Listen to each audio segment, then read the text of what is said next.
এবার দেশের বিভিন্ন জায়গার আরো কিছু খবর নিয়ে রয়েছে একটি ডেস্ক রিপোর্ট। বরিশালে বিভাগীয় কমিশনার, সকল জেলা প্রশাসক ও খাদ্য নিয়ন্ত্রকদের সঙ্গে মত বিনিময় সভা করেছে খাদ্য উপদেষ্টা আলী ইমাম মজুমদার। দুপুরে সার্কিট হাউসের সম্মেলন কক্ষে এ সময় বিভিন্ন বিষয়ে কথা বলেন তিনি।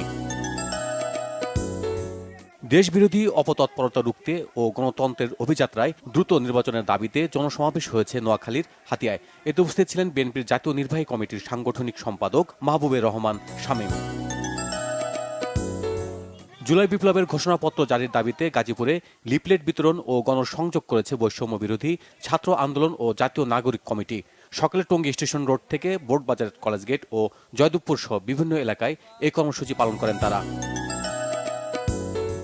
ঢাকা জেলা ছাত্রদলের কমিটিকে স্বাগত জানিয়ে আনন্দ মিছিল করেছে সাভার থানা ও পৌর ছাত্রদল। মিছিলটি মডেল মসজিদের সামনে থেকে শুরু হয়ে ঢাকা আরিচা মহাসড়ক প্রদক্ষিণ করে সিআরপি এলাকায় গিয়ে শেষ হয়।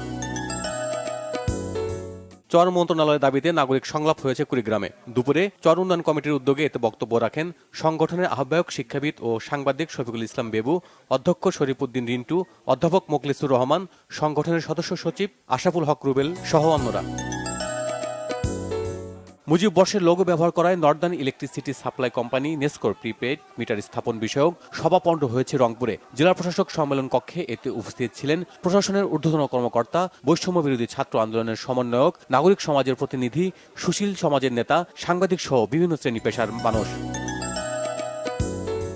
গ্লোবাল জালালাবাদ অ্যাসোসিয়েশনের বিভাগীয় কমিটির অভিষেক ও সংবর্ধনা অনুষ্ঠান হয়েছে সিলেটে। নগরীর দরগা গেটের একটি হোটেলে এতে উপস্থিত ছিলেন শাহজালাল বিজ্ঞান ও প্রযুক্তি বিশ্ববিদ্যালয়ের ভারপ্রাপ্ত উপাচার্য প্রফেসর ডক্টর সাজিদুল ইসলাম করিম।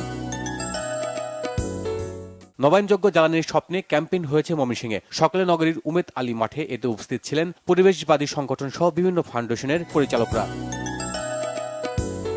3 দিনব্যাপী তারুণ্যের উৎসব শুরু হয়েছে নরসিংদীতে। সরকারি কলেজ মাঠে এর উদ্বোধন করেন প্রতিষ্ঠানটির অধ্যক্ষ প্রফেসর মোস্তাক আহমেদ ভূঁইয়া। উৎসবে জেলার শিল্প, প্রত্নতত্ত্ব, কৃষি, গ্রাফিতি ও সংস্কৃতি সহ বিভিন্ন বিষয় তুলে ধরা হয়।